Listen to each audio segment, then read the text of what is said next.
വാഴ്ത്തിയിടുന്നു വാഴ്ത്തിയിടുന്നു വാഴ്ത്തിയിടുന്നു ഞാൻ എൻ്റെ രക്ഷകനെ നന്ദിയോടെ വാഴ്ത്തിയിടുന്നു ഞാൻ എൻ്റെ രക്ഷകനെ നന്ദിയോടെ വാഴ്ത്തിയിടുന്നു ഞാൻ. മാട്ടിൻ തൊഴുത്തിൽ പിറന്ന മാന്യസുതനേ, മാട്ടിൻ തൊഴുത്തിൽ പിറന്ന മാന്യസുതനേ, ഹീനവേശ എടുത്ത നിന്നെ വാഴ്ത്തിയിടുന്നു ഞാൻ. ഹീനവേശ എടുത്ത നിന്നെ വാഴ്ത്തിയിടുന്നു. പരിശുദ്ധ തൃത്വം അനുഗ്രഹിക്കപ്പെടട്ടെ. ഈ ദേവാലയത്തിൽ അനുഗ്രഹത്തോടെ ശുശ്രൂഷിക്കുന്ന അന്യരായ വൈദിക ശ്രേഷ്ഠർ, പ്രത്യേകിച്ച് ഇവിടെ സന്നിഹിതരായിരിക്കുന്ന ഏറെ ബഹുമാനിക്കുന്ന കുര്യാക്കോസ് അച്ഛൻ, പ്രിയപ്പെട്ട ലിജോമോൻ അച്ഛൻ, സാന്നിധ്യം കൊണ്ട് ഈ ശ്രേഷ്ഠമായ ദിനത്തെ ധന്യമാക്കുന്ന പരിശുദ്ധനായ സഹദായുടെ മധ്യസ്ഥതയിൽ അഭയപ്പെടുവാനായി കടന്നു വന്ന വിശ്വാസ സമൂഹമേ, ഏവർക്കും ക്രിസ്തുയേശുവിന്റെ നാമത്തിൽ സ്നേഹവന്ദനം. അന്ന് അവൾ വാശി പിടിച്ച് ഉറക്കെ കരഞ്ഞുകൊണ്ട് എഴുന്നേറ്റു. റമദാൻ നോമ്പിന്റെ പുണ്യത്തിലൂടെ കടന്നുപോകുന്ന ആദ്യ ദിവസമായിരുന്നു അന്ന്. അന്ന് പ്രഭാതത്തിൽ അവളെ വിളിക്കാതെ രഹസ്യമായി ഭക്ഷണം കഴിക്കാനായി വന്ന മാതാപിതാക്കളുടെ നടുവിൽ കണ്ണു തിരുമ്മി ആ പിഞ്ചുപാലയും ഭക്ഷണം കഴിക്കുവാനായി ഇരുന്നു. എത്ര വേണ്ടെന്ന് പറഞ്ഞിട്ടും ശകാരിച്ചിട്ടും നിർബന്ധിച്ചിട്ടും വാശിയോടെ ആ പിഞ്ചുപാലയും ആ നോമ്പ് ആരംഭിക്കുവാനായി മാതാപിതാക്കളോടൊപ്പം സഹോദരങ്ങളോടൊപ്പം ചേർന്ന് നിന്നു. രാവിലെ ഒന്നും വലിയ പ്രശ്നം അവൾക്കുണ്ടായില്ല. കുറച്ച് സമയമൊക്കെ തൻ്റെ ഉമ്മയുടെ കൂടെ ചെറിയ ജോലിയൊക്കെ ചെയ്ത് കുളിച്ച് ഉറങ്ങുവാനായി കിടന്നു. ഉറങ്ങി എഴുന്നേറ്റ് കഴിഞ്ഞുള്ള സമയം ആ രാവിലെ കണ്ട ആവേശവും പ്രസരിപ്പുമൊന്നും അവൾക്കുണ്ടായില്ല. അവളുടെ കണ്ണെല്ലാം വാടി, അവളുടെ ശരീരം തളർന്ന്,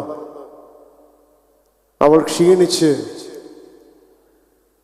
അവളുടെ വയറൊട്ടി.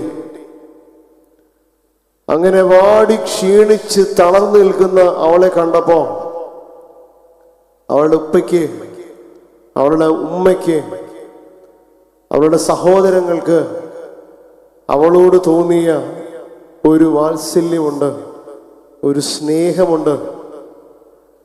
നാം അതിനെ കരുണയെന്നോ ദയയെന്നോ വാത്സല്യമെന്നോ ഒക്കെ നാം അതിനെ വിളിക്കാറുണ്ട്. അവൾ ഭക്ഷണം വേണ്ടെന്ന് കരുതിയപ്പോ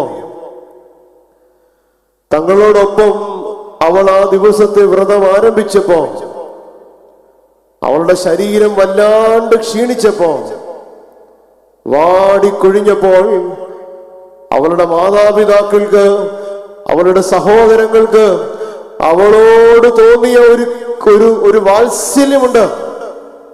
പ്രിയമുള്ളവരെ, ഞാനും നിങ്ങളുമൊക്കെ ഭക്ഷണം ഒഴിവാക്കുമ്പോ, ഞാനും നിങ്ങളുമൊക്കെ ദൈവസന്നിധിയോട് ഉപവാസത്തോടെ പ്രാർത്ഥനയോടെ ചേർന്ന് വരുമ്പോൾ ചില ചിട്ടകൾ എന്റെയും നിങ്ങളുടെ ഒക്കെ ജീവിതത്തിൽ ഞാനും നിങ്ങളും തുടങ്ങുമ്പോ നമ്മളോട് വാത്സല്യം സൂക്ഷിക്കുന്ന, നമ്മളോട് ദയ കാണിക്കുന്ന, നമ്മുടെ കണ്ണുനീരുകൾക്ക്, നമ്മുടെ പ്രാർത്ഥനകൾക്ക് ഉത്തരം ലഭിക്കുന്ന ഒരു പരിശുദ്ധമായ സന്നിധിയിലാണല്ലോ ഞാനും നിങ്ങളും ഇന്ന് ചേർന്ന് വരിക്കുന്നത്. ഒരു പരിശുദ്ധന്റെ, ഒരു സഹതായുടെ സാന്നിധ്യമുണ്ടല്ലോ ഇവിടെ. അതിനപ്പുറമായി നമ്മളെ കരുതുന്ന, നമ്മളെ ചേർത്ത് പിടിക്കുന്ന, നമ്മുടെ ആവലാദികളിൽ നമ്മളോടൊപ്പം സഞ്ചരിക്കുന്ന, പ്രതിസന്ധികളിൽ, പ്രയാസങ്ങളിൽ എന്നെയും നിങ്ങളെ ചേർത്ത് പിടിക്കുന്ന, സങ്കടങ്ങൾ കൊണ്ട് നമ്മുടെ ജീവിതത്തിന്റെ പടക് വല്ലാണ്ട് ആടി ഉലയുമ്പോൾ ആ പടകിന്റെ ഒരറ്റത്ത് നമ്മളെ കാത്തിരിക്കുന്ന ഒരു ദൈവം നമുക്കുണ്ടല്ലോ. ആ ദൈവത്തിൻ്റെ വിശുദ്ധിയിലേക്കുള്ള വഴി കാണിക്കലാണ് നമ്മുടെ പ്രാർത്ഥനയും നമ്മുടെ ഈ കൂടിവരവും ഒക്കെ. ചുരുക്കി പറഞ്ഞാൽ, നമ്മൾ നന്നാകണമെന്ന് നമ്മളെക്കാൾ ആഗ്രഹിക്കുന്ന ഒരു ദൈവത്തിൻ്റെ, കൃപാവത്സലനായ ആ ദൈവത്തിൻ്റെ വിശുദ്ധിയിലേക്കുള്ള വഴി കാണിക്കലാണ് നമ്മുടെ ഈ കൂടിവരവ്. വീണ്ടും പറയാം, നമ്മൾ നന്നാകണമെന്ന് നമ്മളെക്കാൾ ആഗ്രഹിക്കുന്ന ഒരു ദൈവത്തിൻ്റെ വിശുദ്ധിയിലേക്കുള്ള വഴി കാണിക്കലാണ് നമ്മുടെ ഈ കൂടിവരവ്. നമ്മുടെ ഈ കൂടിവരവ് ഒരു വഴി കാണിക്കലാണ്.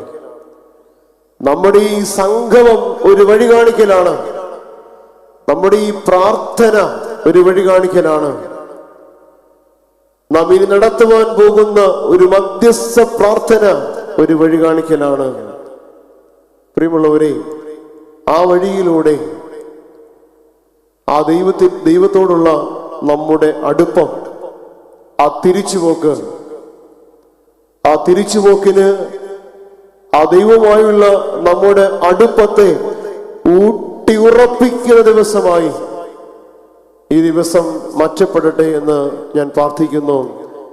അങ്ങനെ ദൈവത്തോടുള്ള എൻ്റെയും നിങ്ങളുടെയും ഒരടുപ്പം ഊട്ടിയുറപ്പിക്കുവാനായി അതിന് ഉതകുന്ന ഒരു വ്യക്തിയെ ഞാൻ ഈ പ്രഭാത സമയം ദൈവത്തിൽ ശരണപ്പെട്ടുകൊണ്ട് നിങ്ങളുടെ മുമ്പാകെ പരിചയപ്പെടുത്താം എന്നാണ് ആഗ്രഹിക്കുന്നത്.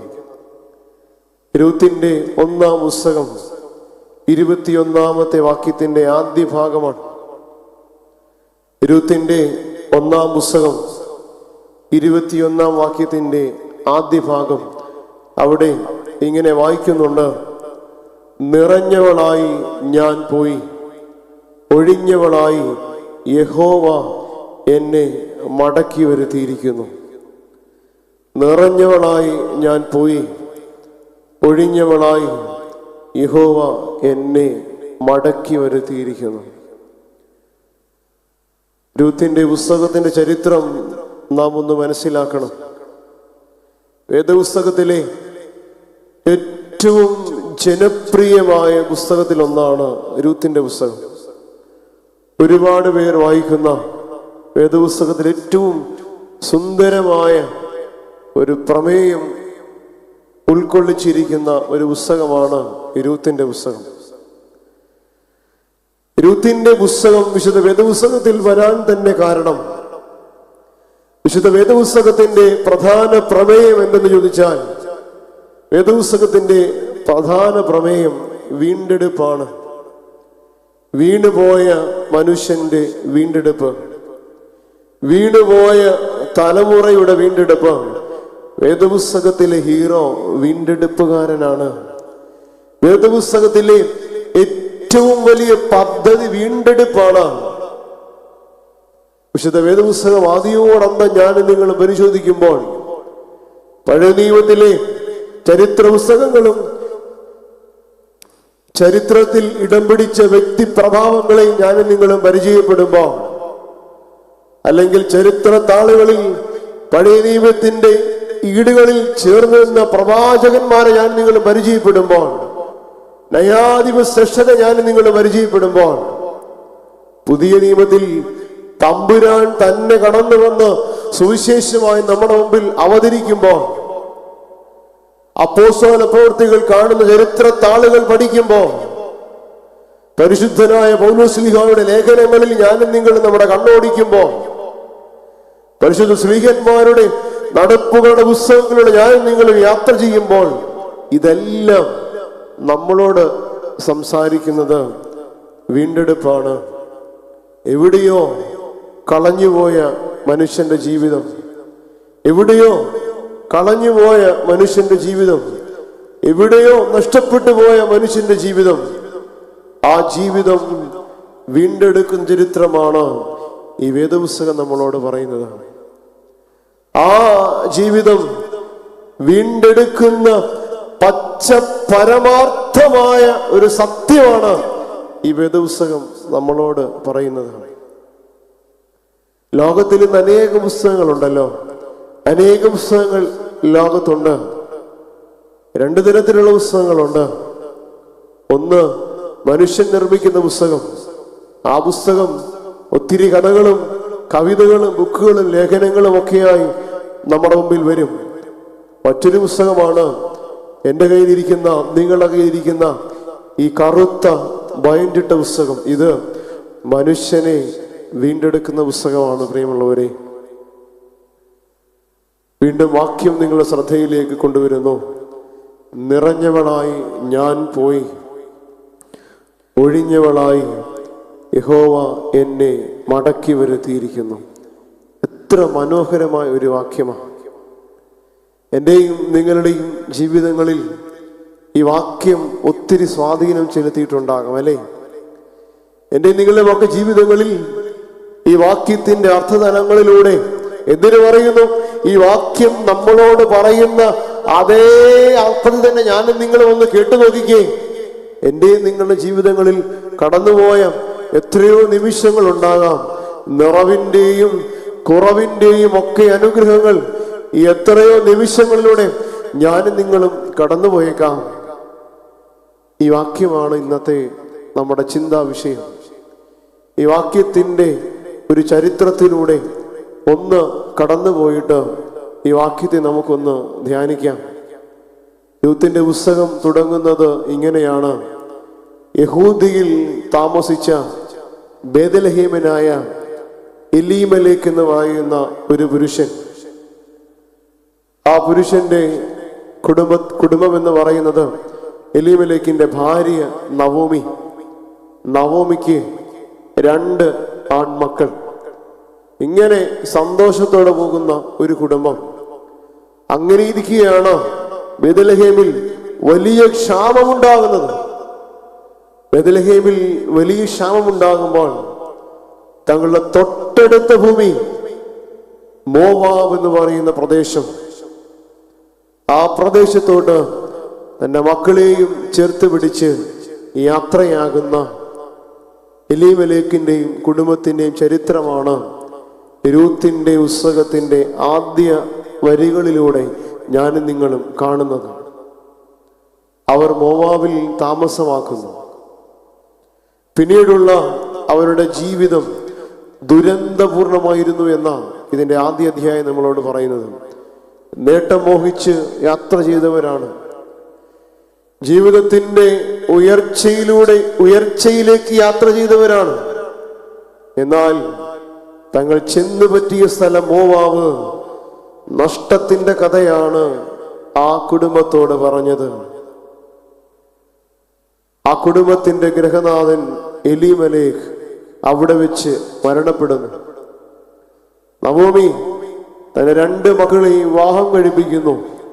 മൂത്ത മകന്റെ ഭാര്യയുടെ പേര് ഓർപ്പയെന്നും രണ്ടാമത്തെ മകന്റെ ഭാര്യയുടെ പേര് രൂത്ത് എന്നുമായിരുന്നു. ജീവിതം മുമ്പോട്ട് പോകുമ്പോൾ തന്റെ 2 മക്കളും ആ ഭൂമിയിൽ വെച്ച് മരണപ്പെടുന്നു. ആ ഭവനത്തിൽ ഇപ്പോൾ അവശേഷിക്കുന്നത് നവോമിയും നവോമിയുടെ 2 മരുമക്കളുമാണ്. ഒരു സുപ്രഭാതത്തിൽ നവോമി തന്റെ 2 മരുമക്കളെയും ചേർത്ത് പിടിച്ച് അവരോട് പറയുന്നുണ്ട്, ഞാൻ നേട്ടം മോഹിച്ച് എൻ്റെ ജീവിതത്തിന്റെ ഉയർച്ചയെ ആഗ്രഹിച്ച് ഞാൻ ഇവിടേക്ക് വന്നതാണ്. പക്ഷേ എനിക്ക് നഷ്ടങ്ങളാണ് ഈ ഭൂമി എന്നോട് പറഞ്ഞ കഥ. അതുകൊണ്ട് നിങ്ങൾ രണ്ടുപേരും നിങ്ങളുടെ പിതൃഭവനത്തിലേക്ക് മടങ്ങിപ്പോവുക. ഞാനും എൻ്റെ പിതൃഭവനത്തിലേക്ക് പോവുകയാണ്. അമ്മായിയമ്മ തൻ്റെ മരുമക്കളോട് പറഞ്ഞു, നിങ്ങൾ നിങ്ങളുടെ പിതൃഭവനങ്ങളിലേക്ക് മടങ്ങിപ്പോവാൻ. ആദ്യ മരുമകൾ ഓർപ്പ തൻ്റെ അമ്മാവിയമ്മയെ കെട്ടിപ്പിടിച്ച് കരഞ്ഞു ചുംബിച്ച് അവൾ തൻ്റെ ഭവനത്തിലേക്ക് പോയി. രണ്ടാമത്തെ മരുമകൾ, ഈ പുസ്തകം ആരുടെ പേരിൽ അറിയപ്പെടുന്നു, ആ വ്യക്തി രൂത്ത് തൻ്റെ അമ്മാവിയമ്മയോട് ചേർന്ന് നിൽക്കുകയാണ്. ഞാൻ നിങ്ങളോട് പറഞ്ഞ ഒരു വീണ്ടെടുപ്പിന്റെ പ്രമേയമുണ്ടല്ലോ, അതിവിടെ തുടങ്ങുകയാണ്. നവോമിയും രൂത്തും തിരികെ ബേഥലഹേമിലേക്ക് യാത്ര പോകുന്നു. അങ്ങനെ നവോമി രൂത്തിനെയും ചേർത്ത് പിടിച്ച് ബേഥലഹേമിലേക്ക് എത്തുമ്പോ നവോമിയുടെ ചാർച്ചക്കാർ ദൂരവേ നവോമിയെ കണ്ട് മനസ്സിലാക്കി. നവോമി കടന്നു വരുന്നത് കണ്ട് പറയുകയാണ്, അല്ലയോ, ഇത് നമ്മളുടെ നവോമി അല്ലേ ഈ കടന്നു വരുന്നത്? അതിന് മറുപടിയായി നവോമി പറയുന്നുണ്ട്, ഞാൻ നവോമിയല്ല, നിങ്ങൾ എന്നെ മാറ എന്ന് വിളിക്കണം. സർവശക്തൻ കൈപ്പായത് എന്നിൽ പ്രവർത്തിച്ചിരിക്കുന്നു. തുടർന്ന് നവോമി പറഞ്ഞ വാക്യമാണ് ഞാൻ ഇന്നത്തെ കുറിവാക്യമായി തിരഞ്ഞെടുത്തത്. നിറഞ്ഞവളായി ഞാൻ പോയി, ഒഴിഞ്ഞവളായി യഹോവ എന്നെ മടക്കി വരുത്തിയിരിക്കുന്നു എന്ന്. പ്രിയമുള്ളവരെ, അതേ ആധുനികതയുടെ ഈ കാലഘട്ടത്തിൽ ഞാനും നിങ്ങൾ ഓർക്കേണ്ട, ചിന്തിക്കേണ്ട, എൻ്റെ നിങ്ങളുടെ ജീവിതത്തോട് ചേർത്ത് പിടിക്കേണ്ട ഒരു വാക്യമല്ലേ ഇത്? സമ്പന്നതയുടെ മടിത്തട്ടിൽ ഞാനും നിങ്ങളും ഇന്ന് ജീവിക്കുമ്പോൾ, ജീവിക്കാനായി ഏത് വഴിയും തേടുന്ന ഒരു കാലഘട്ടം നമ്മുടെ മുമ്പിൽ ഇന്ന് കടന്നു വരുമ്പോൾ, ഈ നവോമിയുടെ വാക്കുകൾ വളരെ ശ്രദ്ധേയമാണ്. പ്രിയമുള്ളവരെ, എന്റെയും നിങ്ങളുടെയും ജീവിതത്തോടുള്ള ഒരു ചൂണ്ടുപലകയായി ഈ വാക്യം മാറണം. എന്റെയും നിങ്ങളുടെ ജീവിതത്തിന്റെ ഉള്ളിലേക്ക്, ആഴത്തിലേക്ക് ഞാനും നിങ്ങളും ഇറങ്ങി ചെല്ലുന്ന ഒരു വാക്യമായി ഈ വാക്യം മാറും.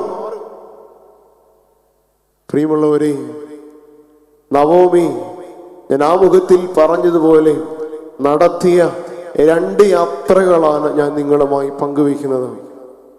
ഈ യാത്രകൾ ഒരുപക്ഷെ എൻ്റെയും നിങ്ങളുടെയും ജീവിതത്തിൽ ഒത്തിരി, ഈ യാത്രകൾ നമ്മുടെ ജീവിതത്തോട് ഒത്തിരി അനുഭവങ്ങൾ പറയുന്നുണ്ടാകാം.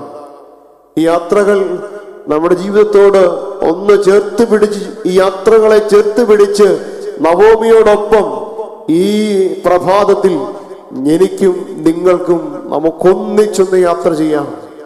പരിശുദ്ധന്റെ മധ്യസ്ഥതയിലേക്ക് ചേർന്ന് വരുമ്പോൾ നവോമിയുടെ ജീവിതത്തിന്റെ 2 പാഠങ്ങൾ, ആ പാഠങ്ങൾ ആകട്ടെ പരിശുദ്ധന്റെ മധ്യസ്ഥതയോട് ചേർന്ന് വരുമ്പോൾ എന്റെയും നിങ്ങളുടെയും മുഖമുദ്രയായി ഞാനും നിങ്ങളും ചേർത്ത് പിടിക്കുന്നതും. ഒന്നാമത്തെ യാത്ര, അത് നാം ആദ്യം കേട്ടതുപോലെ ബേഥലഹേമിൽ നിന്നും മോവാബിലേക്കുള്ള യാത്ര, ആകുലതകളെ അതിജീവിക്കാത്ത യാത്ര. എന്താണ് യാത്രയുടെ പ്രത്യേകത? ആകുലതകളെ അതിജീവിക്കാത്ത യാത്ര. ബേഥലഹേമിൽ ക്ഷാമമുണ്ടായപ്പോൾ ഈ ഭവനം തിരഞ്ഞെടുക്കുന്നത് മോവാബ് എന്ന് പറയുന്ന പ്രദേശമാണ്. മുന്നമേ പറഞ്ഞല്ലോ, ഞാൻ പറയും അവരുടെ തിരഞ്ഞെടുപ്പിലേ അവർക്ക് പാളിച്ച പറ്റി. നേട്ടം മോഹിച്ച്, ഉയർച്ച ആഗ്രഹിച്ച് തിരഞ്ഞെടുത്ത ഭൂമി മുതലേ അവളുടെ ജീവിതത്തിന്റെ താളം തെറ്റി. കാരണം ആവർത്തന പുസ്തകം 23-ാം അധ്യായം 3-ാം വാക്യത്തിൽ പറയുന്നുണ്ട്, മോവാബിനെ കുറിച്ച് യഹോവയായ ദൈവത്തിനൊരു കൽപ്പനയുണ്ട്. ഇവർ തിരഞ്ഞെടുത്ത ഭൂമി ഇവർ യാത്ര ചെയ്ത മണ്ണ് ഏതാണ്? മോവാബാണ്. മോവാബിനെ കുറിച്ച് യഹോവയായ ദൈവത്തിന് ഒരു കൽപ്പനയുണ്ട്. നിങ്ങളുടെ 10 തലമുറ മോവാബിനുമായി യാതൊരു സമ്പർക്കവും പാടില്ലെന്നാണ്. അത് ശപിക്കപ്പെട്ട ഭൂമിയായിരുന്നു, അതൊരു ശപിക്കപ്പെട്ട സ്ഥലമായിരുന്നു. കാരണം എന്തെന്നറിയാമോ? മോവാബിനുടെ പിതാവ് ആരെന്നറിയാമോ? ലോത്താണ് മോവാബിനുടെ പിതാവ്. സോദോം ഗമോറയിൽ നിന്ന് രക്ഷപ്പെട്ട് സൂവാർ എന്ന് പറയുന്ന പട്ടണത്തിൽ വന്ന് താമസിക്കുന്ന ലോത്തും ലോത്തിന്റെ 2 പെൺമക്കളും, ലോത്തിന് തന്റെ 2 പെൺമക്കളിൽ ഉണ്ടാകുന്ന തലമുറകളാണ് അമോന്യരും മോവാബിരും. തമ്പുരാൻ ശപിച്ച മണ്ണാണ്. നിങ്ങളുടെ 10 തലമുറകൾ മോവാബിരുമായി അമോന്യരുമായി യാതൊരു സമ്പർക്കവും പാടില്ലെന്ന് തമ്പുരാൻ ശപിച്ച മണ്ണിലേക്കാണ് ആര് പോയത്? നവോമിയും അല്ലെങ്കിൽ എലിമലേക്കും കുടുംബവും പോയത്. പ്രിയമുള്ളവരെ, ആകുലതകളെ അതിജീവിക്കാതെ അവർ യാത്ര നടത്തിയപ്പോൾ അവരുടെ തിരഞ്ഞെടുപ്പേ പാളിപ്പോയി. ഞാൻ നിങ്ങളൊക്കെ ഇന്ന് വല്ലാണ്ട് ആകുലതയുടെ അടിമത്തത്തിൽ ജീവിക്കുന്ന ഒരു കാലഘട്ടമല്ലേ? LKG പഠിക്കുന്ന കുഞ്ഞു മുതൽ ഓപ്പറേഷൻ തിയേറ്ററിൽ ഓപ്പറേഷന്റെ സമയം നോക്കിക്കിടക്കുന്ന രോഗി വരെ ആകുലതയുടെ അടിമത്തത്തിൽ ജീവിക്കുന്ന ഒരു കാലഘട്ടമല്ലേ? നമ്മുടെ അയൽക്കാരന്റെ വളർച്ച നമ്മളെ വല്ലാണ്ട് ആദി കയറ്റത്തില്ലേ? ഒന്നിലും ഒരു തൃപ്തിയില്ല, ഒന്നിലും സംതൃപ്തിയില്ലാത്ത ഒരു കാലഘട്ടം. നമ്മുടെ മക്കളൊക്കെ നമ്മുടെ ഭവനത്തിൽ അവരുടെ മാർഗമായി കടന്നു വരുമ്പോൾ ഇന്ന് ചോദിക്കില്ലായിരിക്കും, ഇന്ന് ആ ചോദ്യം വരുന്നില്ല എങ്കിലും ഒരുപക്ഷെ ചില മാതാപിതാക്കളെങ്കിലും ചോദിക്കുന്നൊരു ചോദ്യമല്ലേ, അയൽപക്കത്തെ അവൻ എത്ര കിട്ടിയെന്ന്. എന്റെയും നിങ്ങളുടെ ശ്രദ്ധ അതിലേക്കാ, എന്റെയും നിങ്ങളുടെ നോട്ടം അതിലേക്കാ. തൃപ്തിയില്ലാത്തൊരു സമൂഹം. കോവിഡ് കാലഘട്ടത്തിൽ ഒത്തിരി സോഷ്യൽ മീഡിയ ഒക്കെ സ്വാധീനിച്ചിരുന്ന ഒരു കാലഘട്ടമാണല്ലോ കോവിഡ്. ആ കോവിഡ് കാലഘട്ടത്തിൽ സോഷ്യൽ മീഡിയയിൽ പ്രചരിച്ച ഒരു വീഡിയോ ഉണ്ട്. ഒരു പിഞ്ചു ബാലന്റെ ഒരു വീഡിയോ ആയിരുന്നു. നിങ്ങളൊക്കെ ഒരുപക്ഷെ ഞാൻ ആ പിഞ്ചു ബാലൻ പറഞ്ഞ വാക്കുകൾ ഞാൻ നിങ്ങളോട് പറയുമ്പോൾ നിങ്ങൾ ആ വീഡിയോ ഓർത്തെടുക്കുമായിരിക്കും. ഒരു മുസ്ലിം ബാലനാണ്. അവൻ പേപ്പർ കൊണ്ട് ഒരു വസ്തു ഉണ്ടാക്കിയിട്ട് ലൈവാണ്. ലൈവിലൂടെ പൊക്കൊണ്ടിരിക്കുമ്പോൾ പേപ്പർ കൊണ്ടൊരു വസ്തു ഉണ്ടാക്കിയിട്ട് അവന് ആദ്യം പറഞ്ഞ ഒരു വസ്തുവിലേക്ക്, ആ പേപ്പർ കൊണ്ട് അവൻ ഉണ്ടാക്കാൻ ഉദ്ദേശിച്ച ആ വസ്തുവിലേക്ക് അവൻ എത്തിപ്പെടാൻ പറ്റിയില്ല.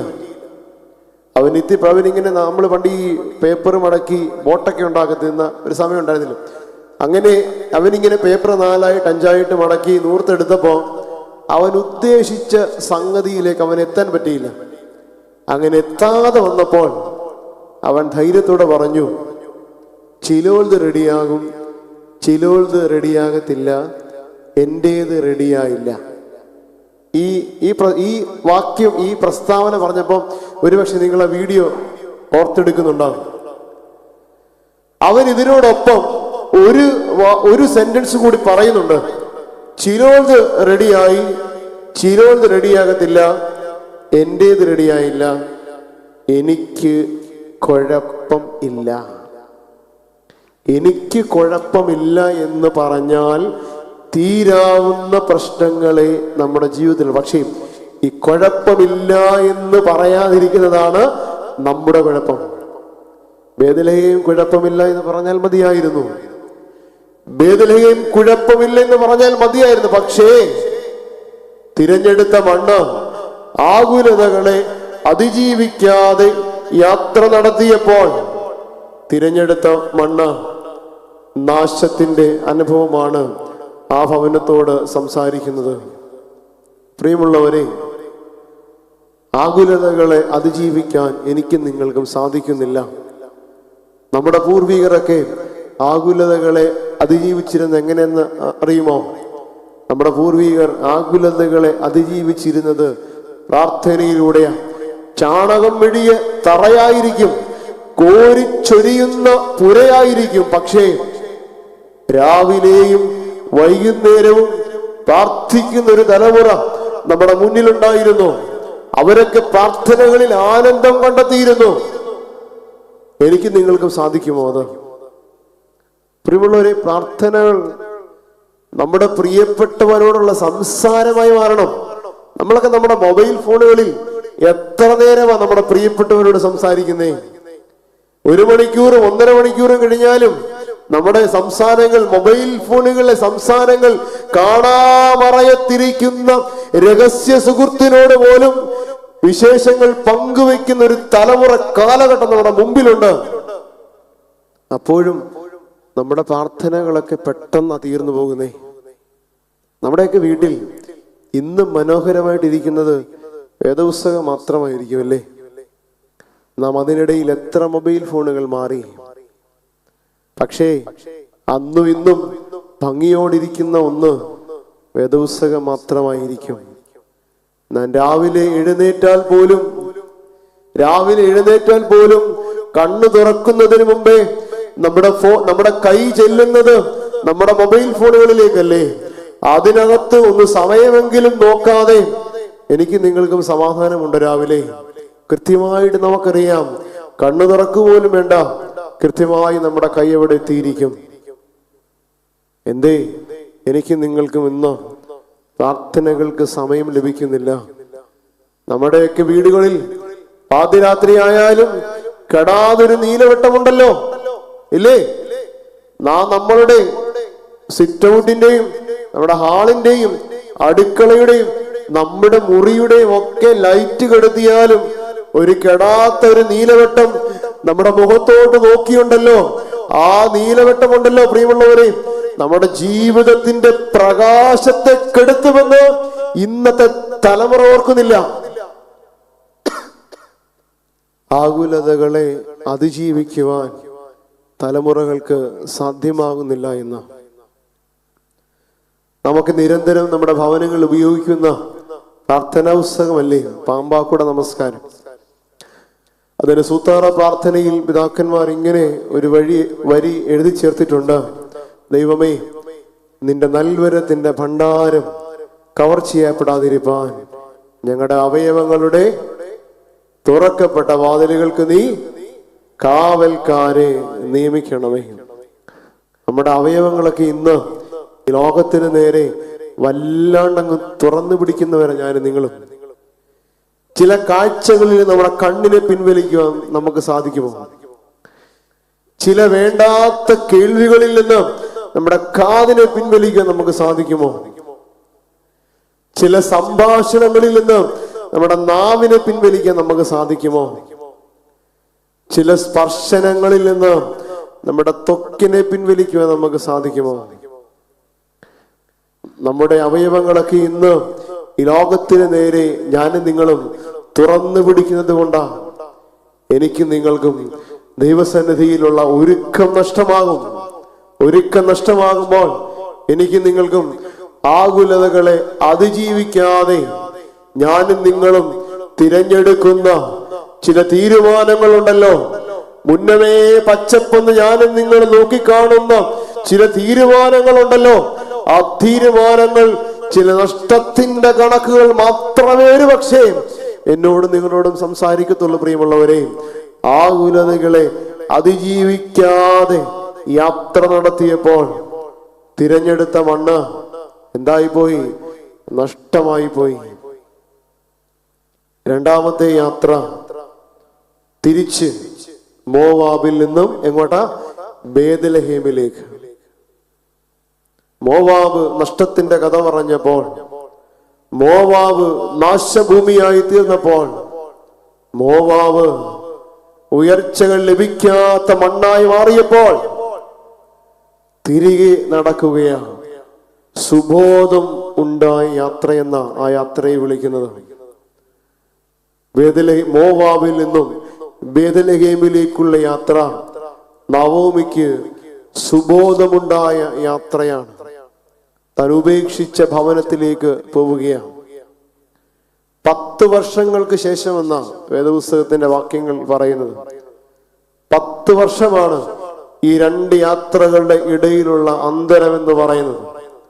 10 വർഷമെടുത്തു സുബോധമുണ്ടാകുവാൻ. 10 വർഷമെടുത്തു തിരിച്ചറിവുണ്ടാകാൻ. സുബോധം എന്ന് പറയുന്ന വാക്ക് മനോഹരമായി നമ്മുടെ മുമ്പിൽ അവതരിപ്പിക്കുന്ന ഒരനുഭവമാണല്ലോ. ഞാനും നിങ്ങളുമൊക്കെ ധൂർത്തുപുത്രൻ എന്ന ഓമന പേരിൽ വിളിക്കുന്ന, അല്ലെങ്കിൽ ആ മുടിയനായ പുത്രന്റെ അനുഭവം അവിടെ പറയുന്നുണ്ടല്ലോ. അപ്പോൾ അവന് സുബോധം വന്നു. ജീവിതത്തിന്റെ എല്ലാം നഷ്ടമായപ്പോ, തന്റെ കയ്യിലുണ്ടായിരുന്ന മുഴുവൻ തീർന്നപ്പോൾ, താൻ പന്നിക്കൂട്ടത്തിലെത്തിയപ്പോൾ അവന് സുബോധം വന്നു. ജീവിതത്തിന്റെ എല്ലാം നഷ്ടമായപ്പോ, തന്റെ ഭർത്താവും തന്നോടൊപ്പം ഉണ്ടാകുമെന്ന് താൻ ആഗ്രഹിച്ച് വളർത്തിക്കൊണ്ടുവന്ന തന്റെ മക്കളും നഷ്ടമായപ്പോൾ നവോമിക്ക് സുബോധം വന്നു. പ്രിയമുള്ളവരെ, ഈ നവോമിയും നമ്മളിപ്പോൾ ചിന്തിച്ച ധൂർത്തുപുത്രനും സുബോധം വന്നപ്പോൾ തിരികെ നടന്നത് അപ്പന്റെ ഭവനത്തിലേക്ക് തന്നെ അല്ലേ? സുബോധം വന്നപ്പോൾ തിരികെ പോയത് അപ്പന്റെ ഭവനത്തിലേക്ക് വന്ന തന്നെ. എനിക്കും നിങ്ങൾക്കും സുബോധം വരുമ്പോൾ തിരികെ വരുന്ന ഇടമാണ് ദേവാലയം. നമ്മളെ കാത്തിരിക്കുന്ന ഒരു അപ്പനുണ്ട് ഇവിടെ. സ്നേഹത്തോടെ ചേർത്ത് പിടിക്കുന്ന ഒരു അപ്പനുണ്ട് ഇവിടെ. പക്ഷേ ആ തിരിച്ചറിവ്, ആ ബോധ്യം എന്തേ എനിക്കും നിങ്ങൾക്കും ഇന്നില്ലാത്തത്? ആ തിരിച്ചറിവും ആ ബോധ്യവും എന്തേ എനിക്കും നിങ്ങൾക്കും ഇന്നില്ലാത്തത്? ആ തിരിച്ചറിവല്ലേ എനിക്കും നിങ്ങൾക്കും ഉണ്ടാകേണ്ടത്? ഇന്നാണെങ്കിൽ ഏതൊരുത്തം വീട്ടിൽ കയറുമോ എന്ന് പോലും ഞാനും നിങ്ങളും ചിന്തിക്കേണ്ട ഒരു സമയമാണ്. ഇന്നാണെങ്കിൽ ഏതെങ്കിലും ഒരുത്തൻ വീട്ടിൽ കയറുമോ എന്ന് പോലും ഞാനും നിങ്ങളും ചിന്തിക്കേണ്ട ഒരവസ്ഥ. അതിന് പകരം ഇന്നത്തെ തലമുറ ഒരുപക്ഷെ ചെയ്യുന്നത് നമ്മള് നിരന്തരം കാണുന്നത് പോലെ ഈ ഒരു കാമുകനും കാമുകയുമൊക്കെ ഒളിച്ചോടി കഴിയുമ്പോൾ അവരുടെ വീട്ടുകാരെന്തെങ്കിലും പരാതികളോ പരിഭവങ്ങളുമായി ചെല്ലുമ്പോൾ ഇവർ ചെയ്യുന്ന ഏക പോംവഴി എന്ന് പറയുന്നത് ഒരു ഫോൺ എടുത്ത് ഒരു ലൈവ് അങ്ങോട്ട് ഇട്ടിട്ട് പറയും, എനിക്ക് ഇഷ്ടമുള്ളവന്റെ കൂടെ പോയി, നിങ്ങൾ എന്നെ അന്വേഷിക്കണ്ട. അപ്പൊ ഈ വളർത്തിയ ആരാണ് അവൾക്ക് അവനെന്നുള്ളൊരു ചോദ്യം അതിന്റെ പിന്നിലുണ്ട് അല്ലേ? ഇന്നലെ കണ്ടവന്റെ പിന്നാലെ അവനെ ഇഷ്ടമുള്ളവനായി കണ്ട് കഷ്ടപ്പെട്ട് വളർത്തി കണ്ണുനീരോടെ വളർത്തിക്കൊണ്ട് മക്കളെ കൊണ്ടുവരുമ്പോൾ ഒരു സുപ്രഭാതത്തിൽ ഇഷ്ടമല്ലാത്തവർ എന്ന് തള്ളി അപ്പനെയും അമ്മയും ഉപേക്ഷിച്ച് ഇഷ്ടമുള്ള ഒരുത്തന്റെ കൂടെ പോകുന്ന ഒരു തലമുറ ഇന്ന് നമ്മുടെ മുമ്പിലുണ്ട്. പ്രിയമുള്ളവരെ, എപ്പോഴാണ് ഇവർക്കൊക്കെ ഒന്ന് സുബോധം ഉണ്ടാകുന്നത് എന്ന് ഞാനും നിങ്ങളെ ഒന്ന് ചിന്തിക്കണ്ടേ? ഈ ധൂർത്തുപുത്രന്റെ ഉപമ പറയുന്നതിന് മുമ്പ് ലൂക്കോസിന്റെ സുവിശേഷം 15-ാം അധ്യായം 1 മുതൽ താഴോട്ട് വായിക്കുമ്പോൾ മറ്റൊരു മനോഹരമായ ഒരു നഷ്ടപ്പെടലിന്റെ ചേർത്ത് പിടിക്കലിന്റെ ഒരു ഉപമ തമ്പുരാൻ പറയുന്നുണ്ട്. നഷ്ടപ്പെട്ടു പോയ ഒരാടിന്റെ ഉപമ. ഒരിടയന് 100 ആടുണ്ടായിരുന്നു.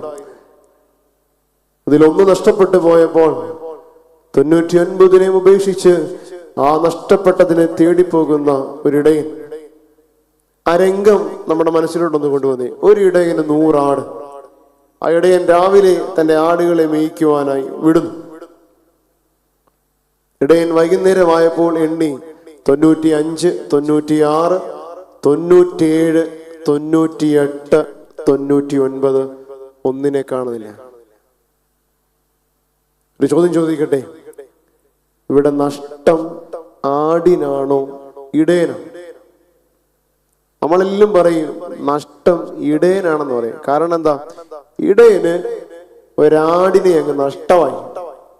നമ്മുടെ ചിന്ത അതാണ്. ഞാൻ പറയും നഷ്ടം ആടിനാണ്. ഇടയന് 99. ഇടയന് നഷ്ടമായത് ഒരാടാണ്.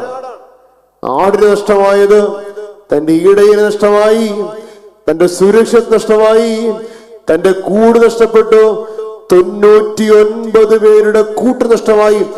എങ്ങനെ നോക്കിയാലും നഷ്ടമാർക്കാന്നറിയാമോ? നഷ്ടമാടിന് തന്നെ. ഇനി എന്തിനാന്നറിയാമോ? ഇടയനാടിനെ തേടിപ്പോയത് നഷ്ടമാടിനുള്ളത് കൊണ്ടാണ്. എനിക്കും നിങ്ങൾക്കും നഷ്ടമുള്ളത് കൊണ്ടാണ് നമ്മളെ തേടി ഒരിടയൻ വന്നത് എന്ന് പ്രിയമുള്ളവരെ. എന്തേ ഞാനും നിങ്ങളും ഓർക്കാത്തത്? എനിക്കും നിങ്ങൾക്കും നമ്മൾക്കും നഷ്ടമുള്ളത് കൊണ്ടാ ഒരിടയൻ നമ്മളെ തേടി വന്നത്. എന്നിട്ടും ആ തിരിച്ചറിവ് ഇന്ന് ഇല്ലാതെ പോകുന്നില്ലേ തലമുറ? നവോമി അത് നേടിയെടുക്കുന്നു. നവോമി ആ തിരിച്ചറിവ് നേടിയെടുക്കുന്നു. തിരികെ പോകുന്നത് തന്റെ അപ്പന്റെ ഭവനത്തിലേക്ക് തന്നെ. പ്രിയമുള്ളവരെ, ഇങ്ങനെ എത്രയോ ചരിത്ര പുരുഷന്മാർ ചരിത്രത്തിന്റെ താളുകളിൽ ഇടം നേടി എത്രയോ പേർ വേദപുസ്തകത്തിലുണ്ട് നമ്മുടെ മുമ്പിൽ. നോഹ എന്ന് പറയുന്ന മനുഷ്യൻ നീതിമാനെന്ന് നോഹയെ വിളിക്കുന്നേ. എങ്ങനാ നോഹ തന്റെ ജീവിതം അവസാനിപ്പിച്ചെന്ന് വേദപുസ്തകം പറയുന്നുണ്ട് നമ്മളോട്. ശിംശോൻ എന്ന് പറയുന്ന മനുഷ്യൻ എന്നെ തുടക്കമായിരുന്ന മനുഷ്യന്റെ അല്ലേ, 6 പാക്ക് ശരീരമൊക്കെ ആയിട്ട് വന്നൊരു മനുഷ്യൻ. പക്ഷേ തന്റെ കാമുകിയുടെ മടിയിൽ തന്റെ ജീവിതം അവസാനിപ്പിച്ചു പോകുന്ന ഒരു മനുഷ്യൻ. ദാവീദ് നന്നായി തുടങ്ങിയ ഒരു മനുഷ്യനായിരുന്നു. യഹോവയായ ദൈവം തന്റെ ഹൃദയത്തിനൊത്തവനെന്ന് വിളിച്ചൊരു മനുഷ്യനായിരുന്നു. പക്ഷേ പാപത്തിന്റെ പടുകുഴിയിൽ വീണുപോയത് ഞാനും നിങ്ങളും കാണുന്നില്ലേ? ശലോമോൻ എന്ന് പറയുന്ന മനുഷ്യൻ വിജ്ഞാനത്തിന്റെ നെറുകയിലെത്തി. പക്ഷേ ആ വളർച്ചയിലും കെട്ടി 800 പേരെ വരെ കെട്ടിയെന്നാണ് പറയുന്നത്. അവസാനം വഴിയും തെറ്റി. എങ്ങനെ കടന്നു പോകുന്നു അവരുടെ ജീവിതങ്ങളൊക്കെ. പുതിയ നിയമം ഒന്ന് നോക്കിയേ. നാറുന്ന വള്ളത്തിലും പലയിലും തുടങ്ങിയവരല്ലേ ശിഷ്യന്മാർ.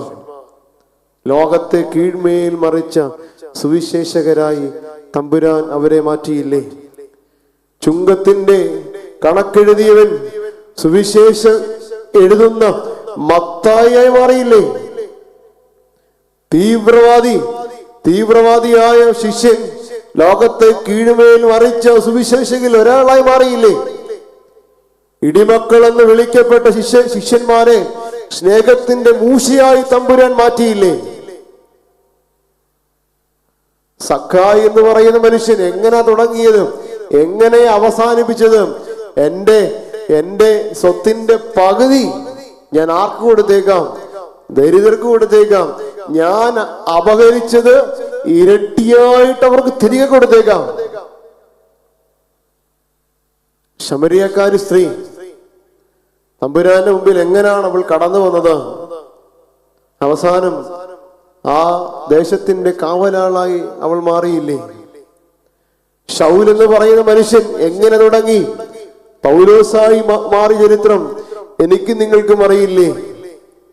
പ്രിയമുള്ളവരെ, എന്റെയും നിങ്ങളുടെ ജീവിതങ്ങളൊക്കെ എങ്ങനെ തുടങ്ങുന്നു, എങ്ങനെ അവസാനിക്കുന്നു, അല്ലെങ്കിൽ പല ജീവിതാനുഭവങ്ങളിലൂടെ ഞാൻ നിങ്ങളും എങ്ങനെ കടന്നു പോകുന്നു എന്നുള്ളതൊക്കെ പലപ്പോഴും ഞാനും നിങ്ങളും ഇന്ന് മറന്നു പോകുന്ന ഒരു കാലഘട്ടം നമ്മുടെ മുമ്പിലില്ലേ? ആ കാലഘട്ടം എന്നോടും നിങ്ങളോടും ചോദിക്കുന്ന ഒരു ചോദ്യമാണ്, നിനക്കിതുവരെ എന്തേ സുബോധം വരാത്തത്? നിനക്കിതുവരെ എന്തേ തിരിച്ചറിവ് വരാത്തത്? ആ ഒരു ബോധ്യവും ചിന്തയുമാണ് നവോമിയുടെ ജീവിതത്തിന്റെ രണ്ടാമത്തെ യാത്ര നമ്മളോട് പങ്കുവെക്കുന്നത്. ജീവിതത്തിൽ ഒത്തിരി പ്രതികൂലതകളിലൂടെ ഒത്തിരി കണ്ണുനീരിന്റെ കയ്പിന്റെ അനുഭവങ്ങളിലൂടെ ഒക്കെ ഞാനും നിങ്ങളുമൊക്കെ കടന്നു പോകുന്നവരല്ലേ? നമ്മുടെ യാത്രയിൽ നമുക്കൊക്കെ ഇന്ന് നഷ്ടമാകുന്നത് ഈ തിരിച്ചറിവല്ലേ? എനിക്ക് നിങ്ങൾക്കുമൊക്കെ ഇന്ന് നഷ്ടമാകുന്നത് ഈ തിരിച്ചറിവല്ലേ? ആ തിരിച്ചറിവിലേക്കാണ് ഈ പരിശുദ്ധന്റെ മധ്യസ്ഥത ഇന്ന് നമ്മളെ മാടി വിളിക്കുന്നത്. ആ തിരിച്ചറിവിലേക്കാണ് ഈ പരിശുദ്ധന്റെ മധ്യസ്ഥത ഇന്ന് നമ്മളെ മാടി വിളിക്കുന്നത്. ഞാനും നിങ്ങളുമൊക്കെ സുബോധം നഷ്ടപ്പെട്ടു പോകുന്ന ഒരു കാലഘട്ടത്തിൽ ജീവിക്കുമ്പോൾ അപ്പനാര്, അമ്മയാര്, സഹോദരനാര്, സഹോദരി ആര് എന്ന തിരിച്ചറിവില്ലാതെ ഞാനും നിങ്ങളുമൊക്കെ ജീവിക്കുമ്പോൾ ജീവിതത്തിന്റെ നേർക്കാഴ്ചകളെ തിരിച്ചറിവോടെ സുബോധത്തോടെ നോക്കിക്കാണുവാൻ എനിക്ക് നിങ്ങൾക്കും സാധിക്കുന്നില്ല. മലയാളത്തിന്റെ മഹാനായ ഒരു എഴുത്തുകാരൻ തൻ്റെ ഒരു പുസ്തകത്തിൽ ഇങ്ങനെ എഴുതി, പെരുമ്പടം ശ്രീധരൻ തന്റെ സങ്കീർത്തനങ്ങൾ പോലെ എന്ന് പറയുന്ന പുസ്തകത്തിൽ എഴുതി, ക്രിസ്ത്യാനി ക്രിസ്തുവായി മാറിയില്ലെങ്കിൽ പിന്നെ ആരാണ് ക്രിസ്തുവായി മാറുന്നത്? ക്രിസ്ത്യാനി ക്രിസ്തുവായി മാറിയില്ലെങ്കിൽ പിന്നെ ആരാണ് ക്രിസ്തുവായി മാറുന്നത്? എനിക്ക് നിങ്ങൾക്കുമൊക്കെ നമ്മുടെ മുമ്പിൽ ലഭിക്കുന്ന അപേക്ഷാ ഫോമിനകത്തോ നമ്മുടെ മുമ്പിൽ ലഭിക്കുന്ന സാക്ഷ്യപത്രത്തിനകത്തോ ക്രിസ്ത്യാനി ആണോ എന്ന് ചോദിച്ചാൽ ആണെന്ന് പറയാനും എസ് എന്ന ഭാഗത്ത് ടിക്കറ്റ് കൊടുക്കാനും മാത്രമായി ഇന്ന് ആ ഒരു നാമം എനിക്കും നിങ്ങൾക്ക് ഉപകാരപ്പെടുന്നത്. ക്രിസ്ത്യാനി എന്ന് പറഞ്ഞാൽ ക്രിസ്തുവിനെ കാട്ടിക്കൊടുക്കുന്നവനാ, ക്രിസ്തുവിനെ വഹിക്കുന്നവനാ. സാധിക്കുമോ എനിക്ക് നിങ്ങൾക്കും? ക്രിസ്തുവിനെ വരുന്ന അല്ലെങ്കിൽ ഇപ്പോഴുള്ള തലമുറയ്ക്കെങ്കിലും നമ്മളിലൂടെ ഒരു ക്രിസ്തുവിനെ കാട്ടിക്കൊടുക്കാൻ സാധിക്കുമോ? പരസ്യം പതിക്കരുത് എന്നെഴുതിയാൽ രഹസ്യം പതിക്കാമോ എന്ന് തിരിച്ചെഴുതി ചോദിക്കുന്ന ഒരു തലമുറ നമ്മുടെ മുമ്പിലുണ്ടെന്ന് ആ തലമുറയുടെ മുമ്പിൽ ഉത്തമ ഭാര്യ ഭർത്താക്കന്മാരായി, ഉത്തമ അപ്പനും അമ്മയുമായി കളങ്കമില്ലാത്ത ജീവിതം നയിക്കുവാൻ സാധിക്കുന്നുണ്ടോ എനിക്ക് നിങ്ങൾക്കുമൊക്കെ? 18 വയസ്സുള്ള ഒരു കുഞ്ഞിനെ ചേർത്ത് പിടിച്ചുള്ള ഒരമ്മയുടെ കണ്ണുനീർ, ഒരു മുത്തശ്ശിയുടെ കണ്ണുനീർ കഴിഞ്ഞ ദിനങ്ങളിലെ പത്രമാധ്യമങ്ങളിലെ ഫ്രണ്ട് പേജിൽ ഞാൻ നിങ്ങളും കണ്ടതാണ്. നഷ്ടപ്പെട്ടു പോയ തന്റെ മകളെ ഓർത്ത് കരയുന്ന ഒരമ്മ, ആ മകളെ തലമുറയെ 18 ദിവസം പ്രായമായ തലമുറയെ തന്റെ നെഞ്ചോട് ചേർത്ത് പിടിച്ച് കരയുന്ന ഒരമ്മ. എവിടെ നമ്മുടെ തലമുറകൾ എന്തേ ഒന്നും കണ്ട് പഠിക്കാത്തത്? ഒരു ആക്സിഡന്റ് ഞാനും നിങ്ങളും ഈയിടെ കണ്ടതല്ലേ? തന്റെ കുഞ്ഞിന് മുലപ്പാൽ കൊടുത്തുകൊണ്ടിരുന്ന ആ ഒരു അമ്മ ഇരുന്ന വാഹനത്തിലേക്ക് മറ്റൊരു വാഹനം ഇടിച്ചു കയറി ആ കുഞ്ഞു മരിച്ചു പോകുന്ന രംഗം ഈ ആഴ്ചയിൽ നടന്നൊരു സംഭവമാണ്. പക്ഷേ എത്ര ഇതുപോലെയുള്ള എത്രയോ സംഭവങ്ങൾ നമ്മുടെ മുമ്പിൽ വന്നിട്ടും ഇന്ന് തലമുറകൾക്ക് സുബോധം വരുന്നില്ല എന്നുള്ള ഒരു നേർക്കാഴ്ച ഞാനും നിങ്ങളും ഒന്ന് ചിന്തിക്കട്ടെ. നവോമി നടത്തിയ 2 യാത്രകളാണ് ഞാൻ നിങ്ങളുമായി പങ്കുവച്ചത്.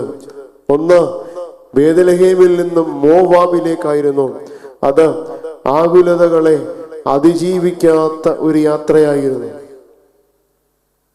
ആകുലതകളെ അതിജീവിക്കാതെ യാത്ര ചെയ്തപ്പോൾ നഷ്ടമാണ് ആ ഭൂമി സമ്മാനിച്ചത്, താഴ്ചയാണ് ആ ഭൂമി സമ്മാനിച്ചത്. രണ്ടാമത്തത് തിരിച്ചറിവ് നേടിയ യാത്രയായിരുന്നു, സുബോധമുണ്ടായ യാത്രയായിരുന്നു. അത് തിരികെ മോവാബിൽ നിന്നും ബേത്ലഹേമിലേക്കുള്ള യാത്രയായിരുന്നു. മലയാളത്തിന്റെ പ്രശസ്തനായ ഒരു സംഗീത സംവിധായകനാണല്ലോ ജോൺസൺ മാഷ്. അദ്ദേഹത്തിന്റെ ഭവനത്തിലുണ്ടായ ഒരു ട്രാജഡി നമ്മളൊക്കെ കണ്ടതാണ്. അദ്ദേഹം മരിച്ചു, അദ്ദേഹത്തിന്റെ മകൻ മരിച്ചു, അദ്ദേഹത്തിന്റെ മകള് മരിച്ചു. ആ വീട്ടിൽ അവശേഷിച്ചത് അദ്ദേഹത്തിന്റെ ഭാര്യ റാണി ജോൺസൺ മാത്രമായി. ഈ റാണി ജോൺസണോട് ഒരു ഇന്റർവ്യൂവിൽ ചോദിച്ചൊരു ചോദ്യമുണ്ട്, എങ്ങനെയാണ് ഈ പ്രശ്നങ്ങളെയൊക്കെ ഇങ്ങനെ അതിജീവിച്ചത്? റാണി ജോൺസൺ പറഞ്ഞു, എൻ്റെ വീടിന്റെ ഭിത്തിയിൽ എൻ്റെ കൂടെ ഉണ്ടായിരുന്ന 3 പേരും ഭിത്തിമേൽ എൻ്റെ മുമ്പിൽ തൂങ്ങി നിന്നപ്പോൾ, ഫോട്ടോയായി തൂങ്ങി നിന്നപ്പോൾ, ഞാൻ എൻ്റെ സങ്കടങ്ങളെ ചേർത്ത് വെച്ചത് അതിനപ്പുറത്ത് ഞാൻ വെച്ച ഒരു ഫോട്ടോയിലായിരുന്നു. ആ ഫോട്ടോയിൽ ക്രൂശിതനായ ക്രിസ്തു ഉണ്ടായിരുന്നു. എൻ്റെ സങ്കടങ്ങളെ ഞാൻ ചേർത്ത് വെച്ചത് ആ ഫോട്ടോയിലായിരുന്നു.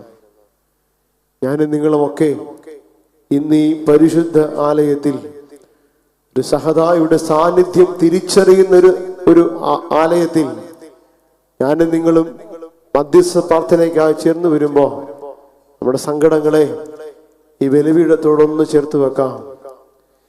നിങ്ങൾ നിൽക്കുന്ന ഇടങ്ങൾ കണ്ണുനീർ കൊണ്ട് നനയണം. നിങ്ങൾ നിൽക്കുന്ന ആലയം, നിൽക്കുന്ന ഇടം കണ്ണുനീർ കൊണ്ട് നനയണം. യാക്കോബ് പറഞ്ഞതുപോലെ, എന്നെ അനുഗ്രഹിച്ചല്ലാതെ ഞാൻ നിന്നെ വിടുകയില്ലെന്ന് ധൈര്യത്തോടെ ദൈവസന്നിധിയിൽ പറയാൻ സാധിക്കണം. സാധിക്കുമോ നമുക്ക്? ഉൽപ്പത്തി പുസ്തകം 12-ാം അധ്യായത്തിൽ അബ്രഹാം എന്ന് പറയുന്ന മനുഷ്യനെ കാണുന്നില്ലേ? അബ്രഹാമും ലോത്തും വേർപിരിയുന്ന സമയത്ത് ലോത്തിന് ഫലപുഷ്ടിയുള്ള മണ്ണ് കിട്ടുമ്പോൾ അബ്രഹാമിന് ലഭിച്ചത് മൊട്ടക്കുന്ന്. അബ്രഹാം ആ മൊട്ടക്കുന്നിന്മേൽ ആദ്യം ചെയ്തെന്തെന്നറിയാമോ? തമ്പുരാന് യാഗപീഠം പണിത് അവിടെ പ്രാർത്ഥന നടത്തി. ഞാനും നിങ്ങളും ഇന്ന് ഈ പരിശുദ്ധന്റെ സന്നിധിയിലേക്ക് ചേർന്ന് വരുമ്പോ പരിശുദ്ധന്റെ മുമ്പാകെ കുപ്പുകൈകളോടെ, കണ്ണുനീരോടെ നമ്മുടെ ആവശ്യങ്ങളെ, ആവലാതികളെ, സങ്കടങ്ങളെ ചേർത്ത് വെക്കുമ്പോ അവന്റെ മുമ്പാകെ ആയിത്തീരുവാൻ, അവനോട് ചേർന്ന് നിൽക്കുവാൻ പ്രിയമുള്ളവരെ എനിക്കും നിങ്ങൾക്കും സാധ്യമാകുന്നുണ്ടോ എന്നുള്ളത് നാം ഒന്ന് ചിന്തിക്കണ്ടേ. നമ്മുടെ അനുഭവങ്ങൾ, നവോമിയുടെ യാത്രകൾ നമ്മളോട് പറഞ്ഞത് ആകുലതകളെ അതിജീവിക്കാത്ത ഒരു യാത്രയെ കുറിച്ചായിരുന്നല്ലോ. തിരിച്ചറിവ് നേടിയെടുത്ത ഒരു യാത്രയെ കുറിച്ചായിരുന്നല്ലോ. ആകുലതകളെ അതിജീവിക്കാതെ യാത്ര ചെയ്യുമ്പോൾ ആ യാത്രയിൽ തിരികെ തിരിച്ചറിവ് നേടുവാൻ പ്രിയമുള്ളവരെ എനിക്ക് നിങ്ങൾക്കും സാധ്യമാകുന്നുണ്ടോ എന്നുള്ളത് നാം ഒന്ന് ചിന്തിക്കണ്ടേ. ഈ നവോമിയുടെ ജീവിതം, നവോമിയുടെ യാത്ര എനിക്ക് നിങ്ങൾക്കും ഒരു പാഠമാകട്ടെ. നവോമിയോടൊപ്പം എനിക്ക് നിങ്ങൾക്കും യാത്ര ചെയ്യുമെങ്കിൽ, ഞാനും നിങ്ങളും നവോമിയോടൊപ്പം ഇന്ന് യാത്ര ചെയ്തുവെങ്കിൽ, നവോമി നൽകുന്ന 2 സന്ദേശങ്ങൾ, പ്രിയപ്പെട്ടവനെ, പ്രിയപ്പെട്ടവളെ, എന്റെയും നിങ്ങളുടെയും യാത്ര ആകുലതകളെ അതിജീവിക്കാതെ നേട്ടത്തെ നോക്കി, ഉയർച്ചയെ നോക്കി ഞാനും നിങ്ങളും യാത്ര ചെയ്യുമ്പോൾ ആ യാത്ര, അല്ലെങ്കിൽ ആ മണ്ണ്, ആ ഭൂമി ഒരു നഷ്ടത്തിന്റെ കഥയെ എന്നോടും നിങ്ങളോടും പറയും. രണ്ടാമതായി പറഞ്ഞത്, അങ്ങനൊരു നഷ്ടത്തിന്റെ കഥയെ പറയുമെങ്കിൽ ഒട്ടും മടി കൂടാതെ തിരികെ അപ്പന്റെ ഭവനത്തിലേക്ക്, പിതൃഭവനത്തിലേക്ക് ഞാനും നിങ്ങൾ നടന്നിരിക്കണം. ആ നടപ്പ്, ആ യാത്ര തിരിച്ചറിവ് നേടിയ യാത്രയായി മാറണം.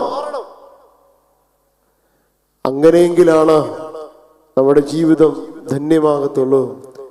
നിറഞ്ഞവളായി ഞാൻ പോയി, ഒഴിഞ്ഞവളായി യഹോവ എന്നെ മടക്കി വരുത്തി. നമുക്കത് തിരിച്ചു പറയാം. ഒഴിഞ്ഞവളായി, ഒഴിഞ്ഞവനായി ഞാനിവിടേക്ക് വന്നു. ഒഴിഞ്ഞവനായി, ഒഴിഞ്ഞവനായി നമ്മൾ ഇവിടേക്ക് വന്നു. നിറഞ്ഞവരായി തമ്പുരാൻ നമ്മളെ മടക്കി വരുത്തി. ആ തിരിച്ചറിവോടെ, ആ നിറഞ്ഞ മനസ്സോടെ ഇന്ന് ഈ മധ്യസ്ഥ പ്രാർത്ഥനയ്ക്ക് ശേഷം തിരികെ ഭവനത്തിലേക്ക് പോകുവാൻ പ്രിയപ്പെട്ടവരെ നിങ്ങൾക്ക് സാധ്യമാകട്ടെ എന്ന് പ്രാർത്ഥിച്ചുകൊണ്ട് ഞാൻ എൻ്റെ വാക്കുകളെ ഉപസംഹരിക്കുന്നു. ലഭിച്ച ഈ ഒരു അവസരത്തിനായി ദൈവസന്നിധിയിൽ കൂപ്പുകൈകളോടെ നിൽക്കുന്നു. ഈ പരിശുദ്ധമായ ഇടം എൻ്റെ മനസ്സിൽ ഒത്തിരി ആഗ്രഹിച്ചൊരു നിമിഷമാണ്. ഇന്ന് എൻ്റെ ജീവിതത്തിൽ ഞാൻ ഒത്തിരി സ്വപ്നം കണ്ടൊരു നിമിഷമായിരുന്നു. ഇന്ന് ഇവിടെ വന്ന് നിന്ന് ഒന്ന് തിരുവചനത്തെ ധ്യാനിക്കുവാൻ, ആ എൻ്റെ സ്വപ്നത്തിന് എനിക്ക് സാക്ഷാത്കാരം നേടിത്തന്ന എൻ്റെ ദൈവത്തിൻ്റെ മുമ്പിൽ ഞാൻ എൻ്റെ ശിരസ് നമിക്കുന്നു. പരിശുദ്ധന്റെ മധ്യസ്ഥതയ്ക്ക് മുമ്പായി കുപ്പുകൈകളോടെ നിൽക്കുകയും ചെയ്യുന്നു. ഈ ദേവാലയത്തിന്റെ 4 വികാരിമാരും പ്രിയപ്പെട്ടവരാണ്. പ്രത്യേകിച്ച് വൈദിക സെഷനായ ഒന്നിനായ കുര്യാക്കോസ് അച്ഛൻ എനിക്ക് സീനിയറായി നാഗ്പൂർ സെമിനാരിയിൽ പഠിച്ച വൈദിക സെഷനാണ്. എന്നോടൊപ്പം സഹപാഠിയായി പഠിച്ച എനിക്ക് പ്രിയപ്പെട്ടവനാണ് പ്രിയപ്പെട്ട ലിജോമോൻ അച്ഛൻ. മറ്റു 2 പേരും ഗുരുതുല്യം ഞാൻ സ്നേഹിക്കുന്ന പ്രിയപ്പെട്ടവരാണ്. എനിക്കിങ്ങനെ ഒരവസരം ലഭിച്ചതിനായി 4 വൈദിക പിതാക്കന്മാരോടുള്ള സ്നേഹവും നന്ദിയും കടപ്പാടും ഈ സമയത്ത് സമർപ്പിക്കുകയും ശ്രദ്ധപൂർവ്വം കേട്ടിരുന്ന നിങ്ങളോടെല്ലാവരോടുമുള്ള എൻ്റെ നന്ദിയും സ്നേഹവും സമർപ്പിച്ചുകൊണ്ട് നമുക്ക് പരസ്പരം ദൈവസന്നിധിയിൽ പ്രാർത്ഥനയിൽ ഓർക്കാം എന്ന വലിയ ആശംസ നേർന്നുകൊണ്ട് നിർത്തട്ടെ. പരിശുദ്ധന്റെ കാവൽ, പരിശുദ്ധ ഗീവരീ സഹദായുടെ മധ്യസ്ഥത നിങ്ങൾക്കും നിങ്ങളുടെ കുടുംബങ്ങൾക്കും തലമുറകൾക്കും അനുഗ്രഹമായി തീരട്ടെ എന്ന് പ്രാർത്ഥിക്കുകയും ചെയ്യുന്നു.